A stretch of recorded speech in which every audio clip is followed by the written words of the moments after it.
Good morning once again. बेटा हम पढ़ रहे थे determinants of the Indian foreign policy. पिछली वीडियो में हमने इसके जो डोमेस्टिक फैक्टर है उसको अपने समझने की कोशिश की थी, और इस वीडियो में यानी कि पार्ट नंबर 2 जो है, इस वीडियो में हम इंटरनेशनल जो फैक्टर है फॉरेन पॉलिसी को बनाने के लिए जो भी तत्व प्रभावित हुए हैं, इंटरनेशनल फैक्टर प्रभावित हुए हैं, उनके बारे में डिस्कशन करेंगे। वीडियो आगे अपलोड करने से पहले मैं बेटा जी ज़रूर कहना चाहूँगी कि प्लीज़ वीडियो को लाइक ज़रूर किया करें, अपने फ्रेंड सर्कल के साथ शेयर करें, चाहे वो तैयारी किसी भी एग्ज़ाम की वो प्रेपरेशन कर रहा है।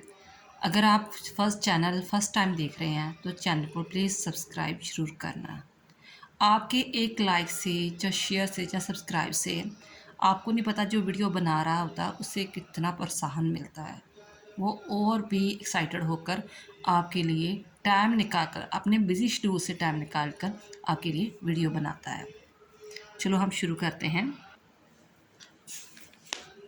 इंटरनेशनल फैक्टर का फर्स्ट पॉइंट है इन्फ्लुएंस ऑफ इंटरनेशनल सिचुएशन, कि जो अंतर्राष्ट्रीय स्थिति है उसका हमारी फॉरेन पॉलिसी पर क्या इन्फ्लुएंस पड़ता, क्या प्रभाव पड़ता है। फर्स्ट लाइन आपने अटैम्प्ट करनी है।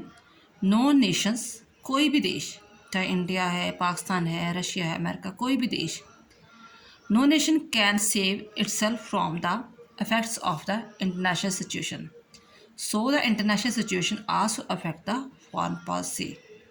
कोई भी ऐसा देश नहीं है जिसके जब वो अपनी फॉरेन पॉलिसी को फॉर्म अप करता है, मेकअप करता है, तो उसके ऊपर जो इंटरनेशनल सिचुएशन को अफेक्ट ना करता हो।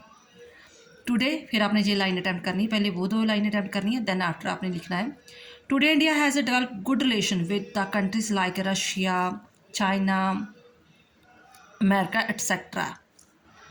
आज इंडिया जो है अपने जितने भी आस पड़ोस के चाहे देश है चाहे दूसरे देश है उनके साथ अच्छा रिलेशन बना रहा है। The world has also recognize the importance of India in the international politics. ये 2 लाइनें आपने अटैम्प्ट करनी है, पहले वो लाइन देन आफ्टर जी, कि वो अपने सभी देशों के साथ अच्छा रिलेशन सेटअप कर रहा है और फॉर दिस रीज़न इंडिया को इंटरनेशनल लेवल पर उसे एक पहचान मिली है। Then after India has become International Coalition Against Terrorism. India has become the member of International Coalition of Against Terrorism. India has almost balanced relation with both the America and Russia. बस आपने इस जहाँ तक करना, पहले आपने line करनी है। इस पॉइंट में आप अपनी तरफ से बेटा नोट्स बना लेना, लाइनें कौन कौन सी लिखनी है मैं बार बार बता रही हूँ आपको, कि no nations can save itself from the effects of the international situation, so the international situation also the effect of the foreign policy. Today India has developed good relation with the country like Russia, China, America, etc. The world has also recognized the importance of India in the international politics. Next, India has become a member of international coalition against the terrorism, and India has almost balanced relation both with the America and Russia. जी आपका first point complete हो जाएगा कि international situation के according कि हमारी foreign policy कैसी बन रही है।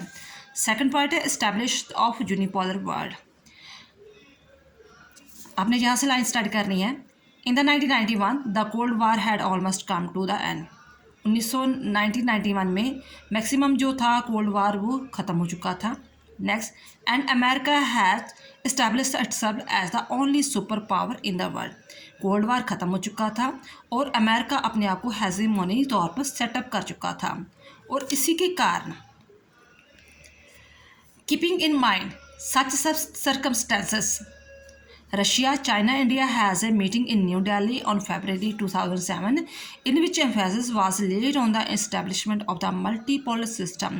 इसी चीज़ को ध्यान में रखकर रशिया, चाइना, इंडिया ने दिल्ली पर एक मीटिंग की और कहा कि हम जो अमेरिका है, यूएसए एक यूनिपोलर बना रहा है, अपने आप को हेजेमोनी बना रहा है, तो हम इस हेजेमोनी को, यूनिपोलर को मल्टीपोलर बनाने के बीच में कोशिश करें, और ये चीज़ भी फॉरेन पॉलिसी को अफेक्ट कर रही है। Next point, friendly relations with the neighboring countries. The establishment of friendly relation with the neighboring country is the interest of India. पहले आपने ये लाइन लिखनी है, बाकी कुछ भी नहीं आपने लिखना। देन आफ्टर आपने लाइन स्टार्ट करनी है। द बिग पावर, यानी कि जैसे यूएसए है, इंग्लैंड है, ठीक है, don't want India to emerge as a stable power in this region.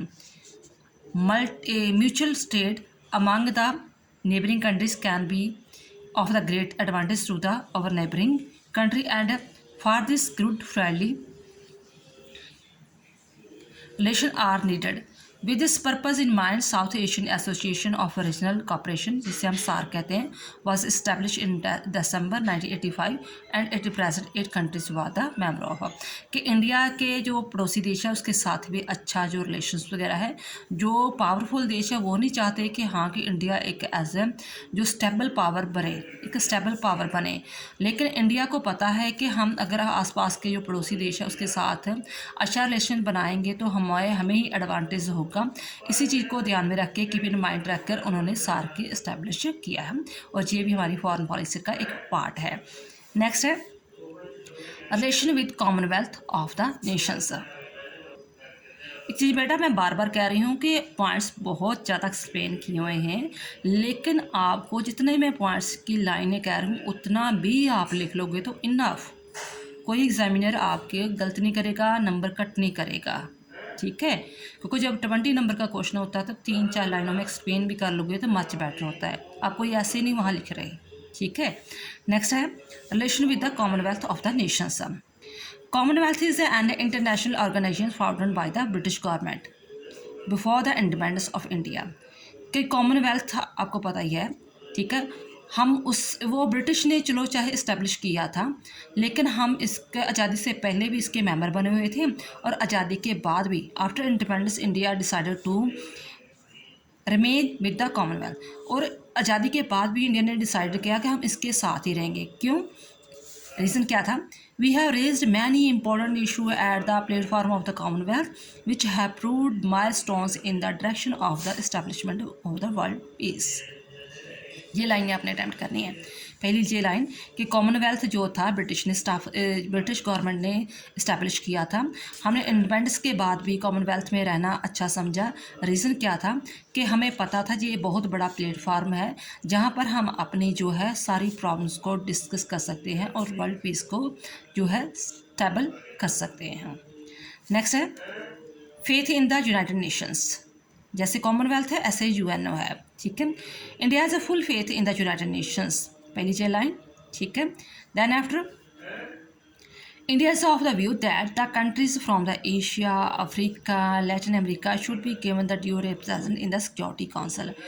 India जो है यूएसए में यूएनओ में पूरा फुल फेथ करता है, लेकिन इंडिया चाहता है कि जो उसकी सिक्योरिटी काउंसिल है ना, उसमें जो आपको पता है उसमें सिर्फ 5 मेंबर है, America, Russia, France, England, China, ठीक है ना, ये 5 वीटो पावर है।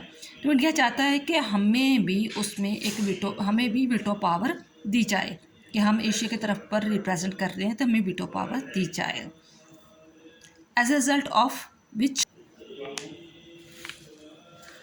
UN will become more representative and effective body. वो चाहता है कि आप जो शुरू से 5 ही मेंबर बने हुए हो वही नहीं बने रहना चाहिए, अभी और भी वहाँ पर रिप्रेजेंटेटिव होने चाहिए, किसमें? सिक्योरिटी काउंसिल में। So this factor has also influenced our foreign policy. ये चीज़ें भी हमारी फॉरेन पॉलिसी इफेक्ट करती है। नेक्स्ट पॉइंट है emerging world of Afro Asian countries. Afro Asian countries means के अफ्रीका वाले देशेस और एशियन वाले देशेस जो ब्रिटिश कॉलोनीज के शिकार हुए थे उसे हम एफ्रो एशियन कहते हैं। तो दोनों ही तरफ के जो देश थे वो काफ़ी जो उसका जो एक्सप्लॉयटेशन किया गया था, तो वो चाहते हैं कि अब हम मिलजुल कर अपनी जो है डेवलपमेंट दोबारा से करें। No doubt that majority of the countries which became the victims of the British colonies were Afro-Asian country। कोई डाउट नहीं इसमें कि जो मैक्सिमम जो देश विक्टिम हुए हैं वो सबसे ज़्यादा किस देश ने किए? ब्रिटिश ने किए है, ठीक है ना। But today the British colonies has come to an end, as a result of which most of the African countries have become independent. लेकिन आज मैक्सिमम जो 90% जो देश है वो आज़ाद हो चुके हैं। अभी भी थोड़े बहुत हैं जो कॉलोनिज्म बने हुए हैं, लेकिन 99% कह लो जो वो ब्रिटिश के अंडर जो देश निकल चुके हैं, आज़ाद हो चुके हैं। बट रीज़न क्या है? But these countries have a common problem, सभी की कॉमन प्रॉब्लम्स है कि वो लंबे समय तक उनके बीच जो कॉलोनियलिज्म रहा था, उनका शोषण रहा था। फॉर दिस रीज़न वो अभी भी अपने आप को इंडिपेंडेंट करने के लिए, डेवलपमेंट करने के लिए काफ़ी सारी जो स्ट्रगल कर रहे हैं। तो इंडिया चाहता है कि हम मिलजुल कर सारे जो है इस प्रॉब्लम से जो बाहर निकलने की कोशिश करें। कंक्लूज़न क्या है? On the basis of the view written above, we can say that there are so many national and international factors, जहाँ हम कंक्लूज़न दोनों का मिलकर निकाल रहे हैं। जो हमारे नेशनल फैक्टर थे, जिसे हम डोमेस्टिक फैक्टर भी कहते हैं, और जो इंटरनेशनल फैक्टर जो हम अभी हमने पढ़े हैं, which have the influence the foreign policy of India था। The basic principle of India foreign policy have remained almost the same which was adopted at the time of the independence. चाहे जो हमारी फॉरेन पॉलिसी का basic principle थे, ठीक है ना, वो सेम ही रहे हैं, लेकिन टाइम और सिचुएशन के अकॉर्डिंग हमने फॉरेन पॉलिसी के बीच में बहुत सारे चेंजेस किए हैं। प्रिंसिपल चाहे सेम रहे हैं, लेकिन इसके बीच में काफ़ी जो बेसिक प्रिंसिपल वो सेम रहे, लेकिन हमने बहुत कुछ चेंज किया है। पहले हम अमेरिका जापान की तरफ जो है वो झुकाव नहीं करते थे, अब उस तरफ कर रहे हैं। पहले हम जो कैपिटलिस्ट की जो आइडियोलॉजी उसे नहीं अपना रहे थे, अब उसे अपना रहे हैं। कि हम पहले सिर्फ जस्ट कम्युनिज्म जो मार्क्सवादी विचारधारा उसको अपनाते थे रशिया के इफेक्ट होने के कारण, लेकिन हम वो चीज़ें अपना रहे हैं। पहले हम कहते थे कि परमाणु बम जो नहीं बनाएंगे, ठीक है ना, हम न्यूक्लियर जो बॉम्ब नहीं बनाएंगे, अब हम जो समय की ज़रूरत के अनुसार बना रहे हैं। पहले हम एम्यूनिशंस नहीं बना रहे थे, अब हम बना रहे हैं। तो टाइम एंड सिचुएशन के अकॉर्डिंग जो है हम हमारे पर जो हमारे देश की नेशनल फॉरेन पॉलिसी है उस पर डोमेस्टिक इफेक्ट भी पड़े हैं और इंटरनेशनल इफेक्ट भी पड़े हैं, ठीक है। इस तरह हम कह सकते हैं कि जेल हमारी फॉरेन पॉलिसी है। आई होप आपको अंडरस्टैंड हो चुका होगा।